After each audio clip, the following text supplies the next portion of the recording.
Formula ఈ race case విచారణ మంగళవారానికి వాయిదా పడింది. ఈ కేసులో కేటీఆర్ ని అరెస్ట్ చేయొద్దంటూ ఇచ్చిన మధ్యంతర ఉత్తర్వులను మంగళవారం వరకు పొడిగించింది కోర్టు. ఫార్ములా ఈ రేస్ కేసుపై కేటీఆర్ క్వాష్ పిటిషన్ వేశారు. తనపై నమోదైన ఏసీబీ కేసుని కొట్టివేయాలని కోరారు.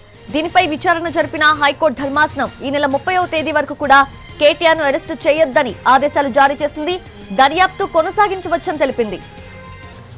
ఫార్ములా ఈ రేస్ కేసు విచారణ మంగళవారానికి వాయిదా పడింది. ఈ కేసులో కేటీఆర్ ను అరెస్టు చేయొద్దంటూ ఇచ్చిన మధ్యంతర ఉత్తర్వులను మంగళవారం వరకు కూడా పొడిగించింది కోర్టు.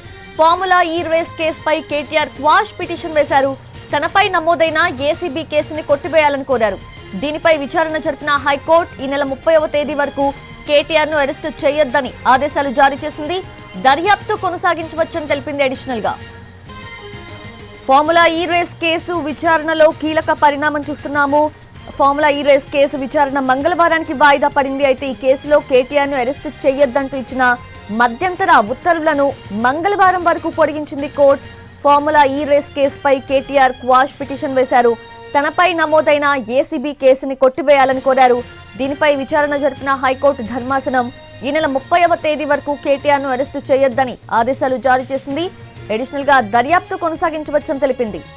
ఫార్ములా ఈ రేస్ కేసు విచారణ మంగళవారానికి వాయిదా పడింది. ఈ కేసులో కేటీఆర్ ను అరెస్టు చేయొద్దంటూ ఇచ్చిన మధ్యంతర ఉత్తర్వులను మంగళవారం వరకు పొడిగించింది కోర్టు. ఫార్ములా ఈ రేస్ కేసుపై కేటీఆర్ క్వాష్ పిటిషన్ వేశారు.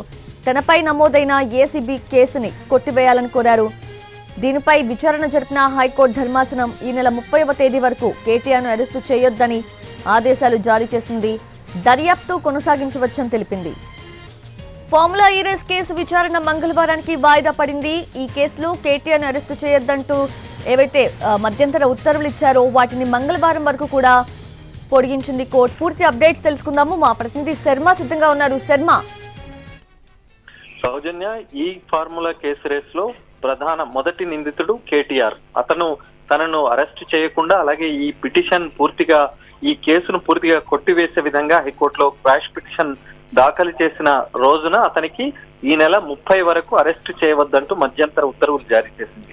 విచారణను ఈ రోజుకి వాయిదా వేసింది. ఈ రోజు హైకోర్టులో విచారణ జరిగింది. కానీ మరో రోజు అతన్ని అరెస్ట్ చేయవద్దన్న ఉత్తర్వులు ఏవైతే ఈ నెల 30 వరకు ఉన్నాయో దాన్ని 31 వరకు పొడిగించింది. అంటే మంగళవారం వరకు అతన్ని అరెస్ట్ చేయకూడదని ఉత్తర్వులు చాలా స్పష్టంగా పేర్కొన్నారు. విచారణను మళ్ళీ మంగళవారానికి వాయిదా వేసింది. ఆ రోజు అంటే ఇవాళ కౌంటర్ దాఖలు చేయాలని ఆదేశించింది. ఇటు ఏసీబీని కానీ అటు దానకిషోర్ ఫిర్యాదుదారుడు ఉన్నటువంటి దానకిషోర్ ను కూడా కౌంటర్ దాఖలు చేయాలని చెప్పింది. కానీ కౌంటర్లు దాఖలు కాలేదు. దానికి సంబంధించి మంగళవారానికి విచారణ వాయిదా పడింది. మరి కౌంటర్ దాఖలు చేసిన తర్వాత వాదనలు వినిపించిన తర్వాత దీనికి సంబంధించినటువంటి ఉత్తర్వులు ఏ విధంగా ఉంటాయన్నది చూడాల్సి ఉంది. సౌజన్య.